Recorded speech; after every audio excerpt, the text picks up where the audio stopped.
The colony of Terra Nova had always been a symbol of hope. Established 20 years after humanity joined the Galactic Council, it represented the dream of peaceful coexistence between species. Over 15,000 humans lived alongside representatives from 30 different alien civilizations. The streets buzzed with the sounds of a dozen languages. Markets sold goods from across the galaxy. Children of various species played together in parks designed to accommodate different physiologies. David Chen had moved to Terra Nova 5 years ago with his daughter Maya. His wife had died during childbirth, and he raised Maya alone, pouring all his love and energy into giving her the best life possible. Maya was 9 years old, bright-eyed and curious about everything. She loved the diversity of Terra Nova, always asking questions about different species and their cultures. She collected small trinkets from alien merchants and learned phrases in languages her father could not pronounce. The Festival of Unity came every year, celebrating the founding of Terra Nova. The central plaza transformed into a carnival of lights, music, and celebration. Vendors from every species set up colorful stalls. Performers demonstrated arts from their homeworlds. The atmosphere was joyful and safe. Families wandered freely, enjoying the festivities without worry. Maya held her father's hand as they walked through the crowded plaza.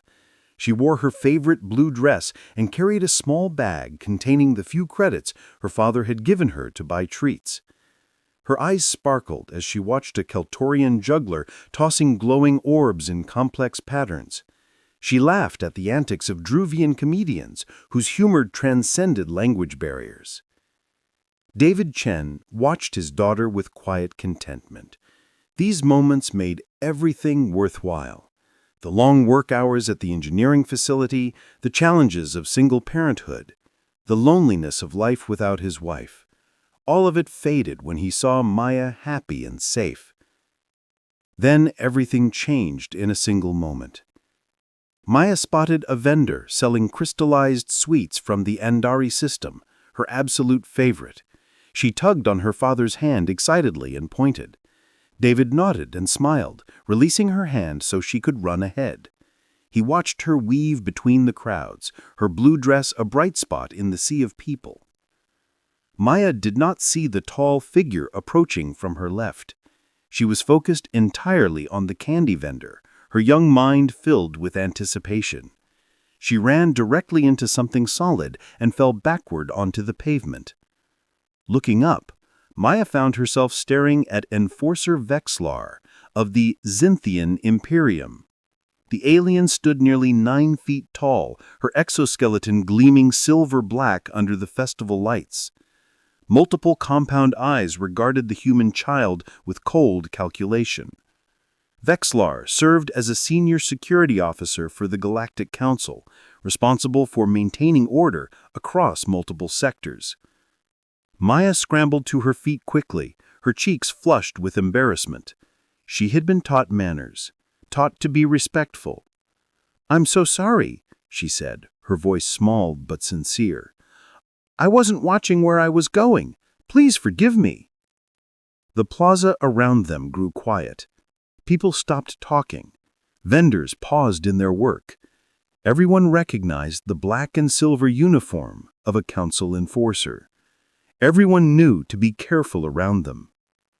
Vexlar's mandibles clicked together, a sound that in Zynthian body language expressed extreme displeasure. "Primitive creature! You dare make physical contact with a council official? Your species knows nothing of proper behavior." David Chen pushed through the crowd, his heart already racing with alarm. "She's just a child," he said, keeping his voice respectful but firm. "It was an accident. She apologized. There's no harm done." Vexlar's multiple eyes shifted to focus on David. "No harm? Your offspring struck me. This is an offense against council authority. Discipline must be administered." "She's 9 years old," David said, moving to stand between the enforcer and his daughter. "She made a mistake. Children make mistakes. That's not a crime." "Disrespect is a crime," Vexlar replied. Before David could react, the upper appendage of the enforcer shot forward with shocking speed. The reinforced limb, designed for restraining dangerous criminals, struck Maya on the side of her head with terrible force. The sound of the impact echoed across the suddenly silent plaza. Maya's small body flew sideways from the blow, hitting the ground several feet away. She did not move. Blood began pooling beneath her head. David Chen's world stopped. Time seemed to freeze as he stared at his daughter's motionless form. Then reality crashed back, and he was running, screaming, falling to his knees beside Maya. Her eyes were closed. Blood ran from her nose and ear. Her breathing was shallow and irregular. "Someone call medical!" a woman shouted. The crowd erupted in chaos. People screamed and cried out. Some rushed to help. Others stood frozen in shock. A Keltorian vendor was already on his communicator, desperately calling for emergency services. David cradled Maya's head carefully, terrified to move her, but unable to just watch her bleed. "Stay with me, baby," he whispered, his voice breaking. "Please, stay with me. Help is coming. You're going to be okay." Vexlar stood over them, showing no emotion whatsoever. "The child has learned an important lesson about respecting authority. Consider this a mercy. I could have filed formal charges." David looked up at the enforcer with eyes full of tears and barely contained rage. "You could have killed her." "If that was my intention, the creature would be dead. I used minimal force. Your species should teach proper behavior to offspring before allowing them in public spaces." The enforcer turned and walked away, her security detail forming around her. The crowd parted quickly, people pressing back against walls and stalls to avoid being near her.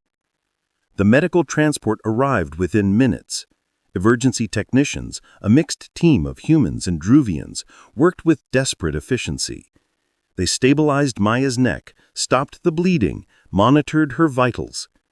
David rode with them to the hospital, holding his daughter's small hand, praying to gods he was not sure he believed in. At Terra Nova Medical Center, Dr. Sarah Okonkwo met them at the emergency entrance. She was one of the best neurosurgeons in the sector, and her face was grave as she examined Maya's scans. "Mr. Chen, your daughter has a severe skull fracture and significant brain trauma. We need to operate immediately to relieve the pressure and stop the internal bleeding." "Do whatever you have to do," David said. "Please save her. We'll do everything we can." They took Maya into surgery. David was left alone in a waiting room that smelled of antiseptic and fear. He sat in a plastic chair and buried his face in his hands. The image of Vexlar striking his daughter played over and over in his mind. The sound of the impact, Maya's small body flying through the air, the blood on the pavement. Hours passed. Friends arrived, fellow engineers from David's workplace, neighbors from their residential building, parents of Maya's classmates. They brought food he could not eat. They offered words that could not comfort. They sat with him in silence, because there was nothing else to do. Dr. Okonkwo emerged from surgery as dawnlight began filtering through the hospital windows. Her surgical mask hung around her neck. She looked exhausted. "The surgery went as well as could be expected," she said quietly. "We've relieved the pressure on her brain and repaired what we could. But the next 72 hours are critical. She's in an induced coma to help with healing. We won't know the full extent of the damage until she wakes up." "Will she wake up?" David's voice was barely a whisper. "I believe so, but there may be lasting effects. Memory problems, coordination issues, personality changes. We won't know until she's conscious and we can run more tests." Dr. Okonkwo placed a hand on David's shoulder. "Your daughter is strong, Mr. Chen. She's fighting." David was allowed into the intensive care unit. Maya lay in a bed that seemed far too large for her small body. Machines surrounded her, monitoring every heartbeat, every breath. Tubes and wires connected her to life support systems. Her head was wrapped in bandages, her face was pale and bruised. David pulled a chair close to the bed and took Maya's hand. It was warm. She was alive. That had to be enough for now. "I'm here, sweetheart. Dad's here. You rest now. Get strong. I'll be right here when you wake up." The hours blurred together. Day became night, became day again. David left the hospital only when forced to by exhausted nurses who insisted he shower and change clothes. He returned as quickly as possible, terrified that Maya would wake while he was gone, that she would be scared and alone. On the second day, representatives from the Galactic Council arrived. Ambassador Cathern, a floating jellyfish-like being from the Aquarian Consortium, materialized in the hospital corridor. His translation device rendered his bioluminescent communication into spoken words. "Mr. Chen, the Council wishes to express regret regarding the unfortunate incident involving your offspring." David stood slowly, his hands clenched into fists. "Unfortunate incident? Is that what you're calling it?" "We understand you are emotional, but the facts must be considered. Your child made unauthorized physical contact with Enforcer Vexlar. The Enforcer responded within her authority to maintain respect for Council officials. She's a child. She apologized. That Enforcer nearly killed her for bumping into her by accident." "From a certain perspective, yes. However, Enforcer Vexlar holds diplomatic immunity as a senior Council security officer. We cannot simply arrest her based on a local complaint. The matter is complex. My daughter might die. That's not complex. That's attempted murder. Your emotional state is understandable, but not helpful. The Council has procedures. Perhaps this incident will encourage human parents to provide better supervision of their children in public spaces." For a long moment, David said nothing. He stared at the ambassador with an expression that made the alien's security detail shift uncomfortably. "Get out of this hospital," David finally said, his voice quiet but filled with barely controlled fury. "Get out before I do something that will give the Council an actual reason to arrest me." Ambassador Cathern departed quickly, filing a formal complaint about the humans' threatening behavior. The Council released a public statement expressing regret about the incident, while defending Vexlar's actions as within acceptable parameters for an enforcer maintaining order. The human community of Terra Nova reacted with outrage. Within hours, protests formed outside Council headquarters. Hundreds of humans and sympathetic aliens gathered, holding signs demanding justice. They chanted Maya's name. They called for Vexlar to be arrested and tried. The Council's response was swift and uncompromising. Security forces dispersed the protests with non-lethal weapons. Ambassador Cathern appeared on every screen in the colony with a stern warning. "The Galactic Council values order and respect. We will not tolerate disruption. Enforcer Vexlar acted appropriately within her authority. This matter is closed. Further protests will result in martial law." The protests ended. The crowds dispersed, but the anger did not disappear. It went underground, where it transformed into something darker and more determined. On the third day, while David sat at Maya's bedside, an elderly man entered the room. He was human, perhaps 70 years old, with gray hair and a lean, weathered appearance. He moved with the careful economy of motion that marked professional soldiers even decades after retirement. "Mr. Chen," the man said quietly, "my name is Marcus Stone. May I have a moment of your time?" David looked up, too exhausted to be surprised by the intrusion. "I don't know you." "No, but I know what happened to your daughter. Everyone in the colony knows." Stone pulled up a chair without waiting for permission. I also know the Council has made it clear they won't pursue justice, that Vexlar is protected by diplomatic immunity and will face no consequences. What do you want? David's voice was flat. To offer you a choice. Stone leaned forward, his pale eyes intense. Before humanity joined the Galactic Council, before we became part of their civilization, we had our own ways of handling things. When someone hurt a child and the authorities wouldn't act, communities took care of their own problems. Those ways aren't gone, Mr. Chen. Some of us remember. David's heart began beating faster. What are you saying? I'm saying there are 43 people in this colony who served in Earth's military before first contact. Special forces, intelligence, black operations. We've been retired for 20 years, living quiet lives as farmers and teachers and shopkeepers. But we never forgot our training. We never forgot how to do what's necessary.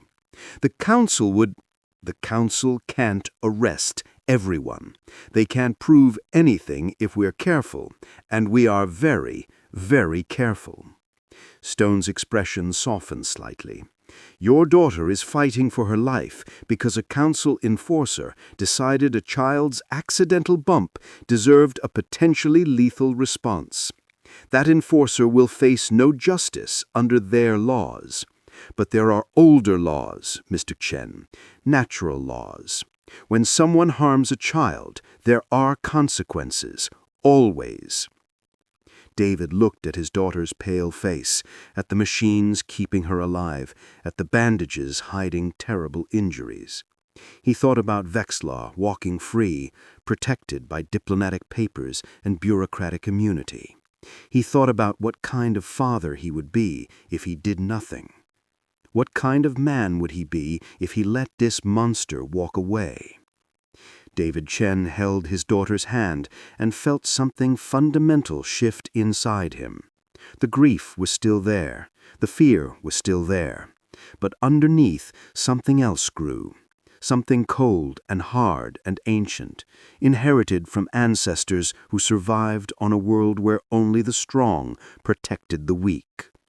Outside the hospital window, Terra Nova's artificial sun set slowly, painting the sky in shades of orange and red. Somewhere in the colony, Enforcer Vexlar slept peacefully, confident in her immunity and unconcerned about consequences. She did not know she had just made the worst mistake of her long life. She had struck a human child. She had hurt a Deathworlder's offspring. And Deathworlders never forgot, they never forgave, and they always, always protected their young. The hunt was about to begin. The Hunt and the Reckoning, the Veterans Center occupied a modest building on the edge of Terra Nova's residential district. During the day, it hosted card games and social gatherings for retired soldiers who wanted to share stories and maintain connections. At night, it became something else entirely. David Chen arrived after dark, as Marcus Stone had instructed. The building looked quiet and ordinary. A sign above the door read, Terra Nova Veterans Association. Through the windows, he could see older people sitting around tables, apparently playing cards. He knocked. An elderly woman with silver hair and sharp eyes opened the door. She looked him up and down once, then nodded. "You're David Chen. Come in. They're waiting in the back." The card games in the front room were real. Retired soldiers laughed and argued over hands of poker, their easy camaraderie genuine. But the woman led David past them, through a door marked private, and down a flight of stairs to a basement room. 43 people waited there.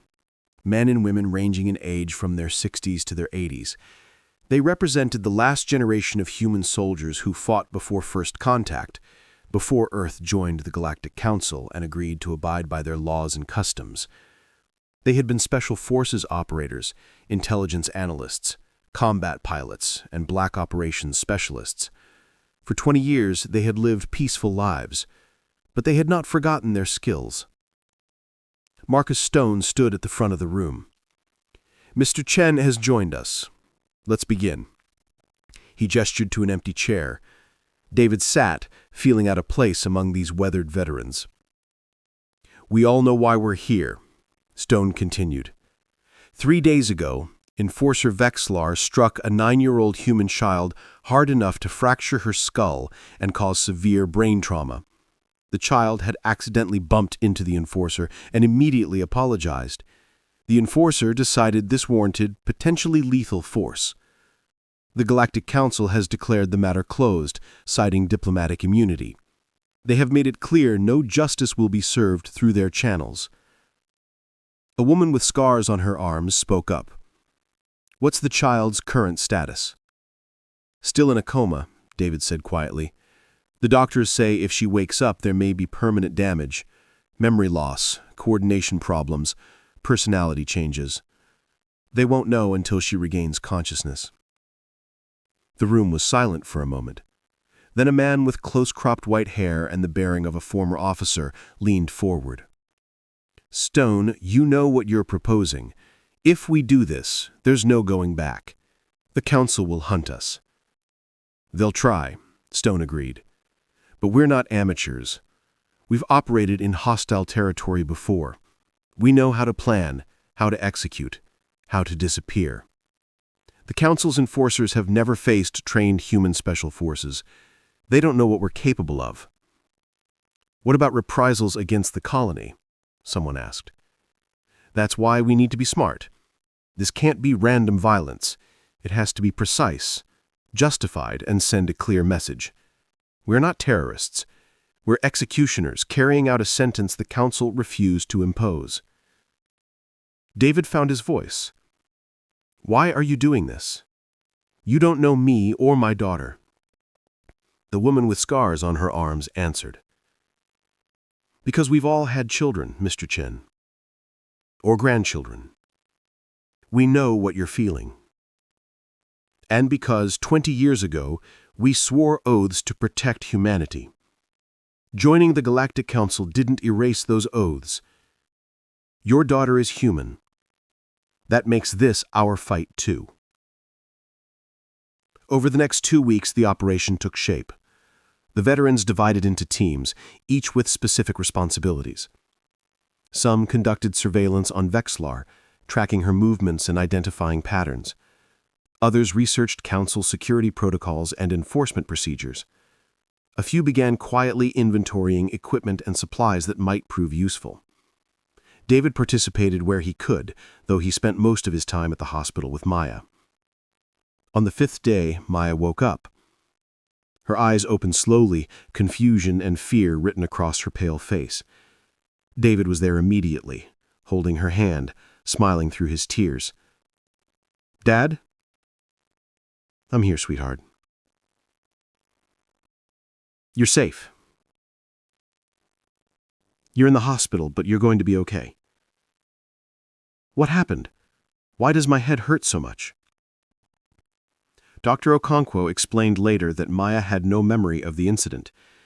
The head trauma had erased several hours before and after the attack.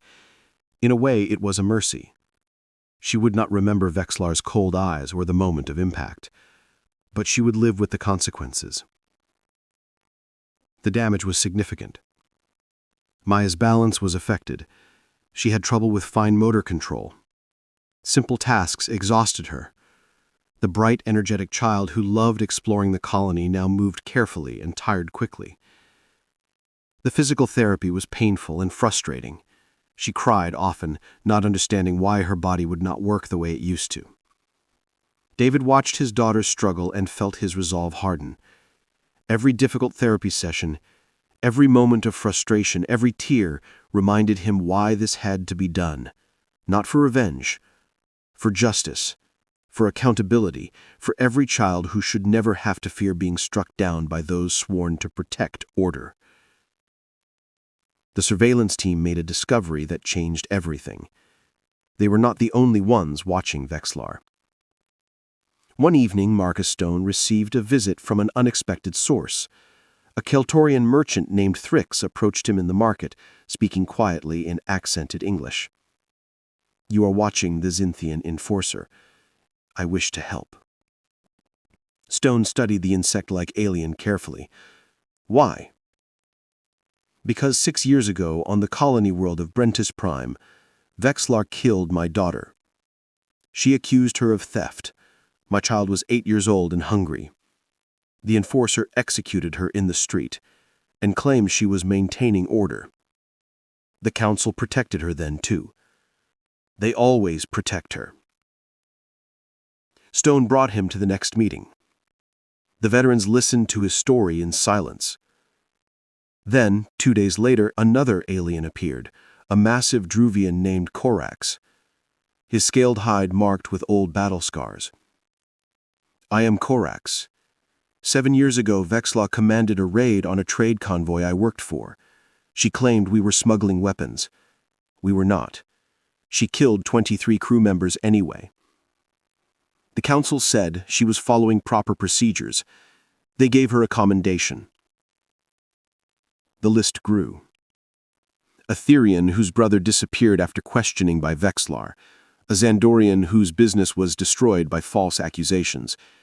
Everywhere the enforcer had served, she left victims. For years, she had operated with impunity, protected by diplomatic immunity and council authority. "She's not just cruel," Stone told the group. "She's a serial criminal. The council knows it. They don't care because she's useful. She keeps order through fear and violence. Questioning her means questioning the whole system." His new targets were the council. The intelligence gathering became more sophisticated. Thrix had contacts in council administration who leaked Vexlar's schedule. Corax knew security protocols from his years working convoy protection. The human veterans brought tactical planning and operational security that none of the council species had ever encountered. They learned that Vexlar lived in a secure residential complex reserved for high-ranking council officials. She maintained a security detail of 4 guards who accompanied her everywhere. She varied her routes and timing, standard protective measures, but everyone had patterns if you watched long enough. She attended security briefings at council headquarters every morning. She visited an exclusive restaurant every 6th day. She trained at the Enforcement Academy twice weekly. She was careful, but she was also arrogant. She believed her position protected her. She never imagined that victims from multiple worlds were now coordinating, planning, and preparing. The psychological warfare began subtly. Messages appeared on Vexlar's personal terminal. Simple phrases in ancient languages from across the galaxy, always with the same meaning. "We are coming. Justice is coming. You cannot hide." Someone left a small toy outside her door one morning. A human child's toy, stained with something red that looked like blood. Vexlar increased her security detail. She filed complaints. Council investigators found nothing. More messages came. Lists of her victims, their names and ages and how they died. Details only someone with access to sealed files would know. Vexlar stopped sleeping well. The confident enforcer became nervous, jumpy, paranoid. She saw threats everywhere. Meanwhile, David trained. The veterans taught him skills he never imagined needing. Close combat, weapons handling, how to move silently, how to strike precisely. They were preparing him, not because they expected him to be a fighter, but because he insisted on being part of the final operation. "You don't have to do this," Stone told him one evening after a particularly difficult training session. "You've helped enough. Your job is to be there for Maya." "I need to be there," David replied quietly. "She hurt my daughter. I need to look her in the eyes when justice comes. I need her to know why this is happening." Stone nodded slowly. "Then we'll make sure you're ready." 4 weeks after the attack, the opportunity presented itself. The Galactic Council scheduled a major security conference at Terra Nova's government complex. Every enforcer in the sector would attend, including Vexlar. The conference would last 3 days. On the final evening, there would be a formal ceremony honoring distinguished enforcement officers. "That's when we move," Stone announced to the assembled group. "Security will be focused on the government complex. Half the enforcement staff will be at the ceremony. We'll have a window of approximately 90 minutes." The plan was complex, involving multiple teams with specific objectives. Diversions in different parts of the colony would draw security resources away from the target area. Communications would be jammed on specific frequencies. Escape routes were mapped and memorized. Every person knew their role precisely. David visited Maya the night before the operation. She was home now, slowly recovering. A neighbor stayed with her when David had to work. She smiled when he came in, though the smile was still not as bright as before. "Dad, can we watch something together?" "Of course, sweetheart." He sat beside her on the couch and put his arm around her. She leaned against him, warm and alive and precious. They watched a comedy about adventurous explorers. Maya laughed at the funny parts. David memorized the sound. After Maya fell asleep, he carried her to bed and tucked her in carefully. He kissed her forehead and whispered, "I love you more than anything in this universe. Everything I do to keep you safe. Remember that always." He left her sleeping peacefully and went to meet the others. The time for planning was over. The time for action had come. The final evening of the security conference arrived. Council officials and enforcers gathered in the government complex for the awards ceremony. Vexlar would be receiving a commendation for her years of service. The irony was not lost on anyone. At precisely 2000 hours, the operation began. Team 1 cut power to 5 city blocks, making it appear as an equipment failure. Team 2 triggered alarms at the spaceport, sending security forces rushing to investigate a false emergency. Team 3 jammed specific communication frequencies that Council security used. In the chaos and confusion, no one noticed Team 4 moving through the shadows toward the government complex parking facility where Vexlar's transport was located. Vexlar left the ceremony early. The months of psychological warfare had made her paranoid and uncomfortable in crowds. She wanted to return to her secure quarters. Her 4-guard security detail surrounded her as she walked through the parking structure toward her vehicle. The first guard dropped silently, a sedative dart in his neck. Down in 3 seconds.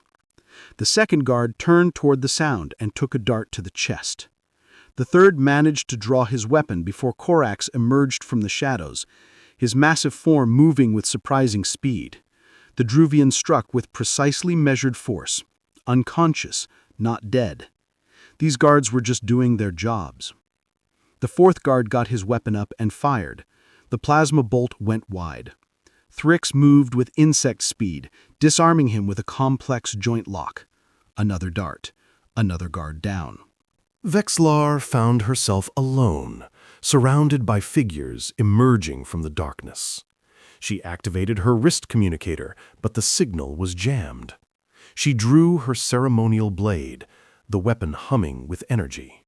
"Show yourselves, cowards," she hissed in her clicking language, translated by her collar device. Marcus Stone stepped into the light, unarmed. Behind him, other figures appeared. Humans, Kaltorians, Druvians, Therians, representatives from half a dozen species. They formed a semicircle around the Enforcer. "Enforcer Vexlar," Stone said calmly. "You are accused of multiple crimes across multiple worlds. Murder, assault, abuse of power. Do you deny these charges?" I am a council enforcer, Vexlar replied, her multiple eyes scanning for escape routes. I have diplomatic immunity. You have no authority over me. We operate under a different authority, an older one. Stone gestured, and David Chen stepped forward. This is David Chen. You attacked his daughter, Maya. You fractured her skull. You caused permanent brain damage. She was 9 years old and had accidentally bumped into you. Vexlar's mandibles clicked in what might have been a laugh. The primitive child who lacked proper respect. She needed discipline. All your kind need discipline. Her name is Maya, David said, his voice steady despite the rage burning inside him. She's a real person, not a thing for you to hit. A little girl who loved exploring the market and learning about different cultures. Pathetic sentiment from a pathetic species. Thrix moved forward. My daughter's name was Scylla. You killed her on Brentus Prime for the crime of being hungry. She was 8 years old. Korak spoke next, his deep voice rumbling. My crew numbered 23. You killed them all and called it proper procedure. They had families, mates, children, people who waited for them to come home. One by one, the others spoke. Each had a story. Each had lost someone to Vexlar's cruelty. Each had suffered while the council looked away and claimed diplomatic immunity. Vexlar's confidence finally cracked. So what? The council protects me. They always have. Kill me and they will hunt you all down. They will make examples of your entire species. Maybe, Stone admitted, but you'll still be dead, and that's justice enough. Vexlar attacked.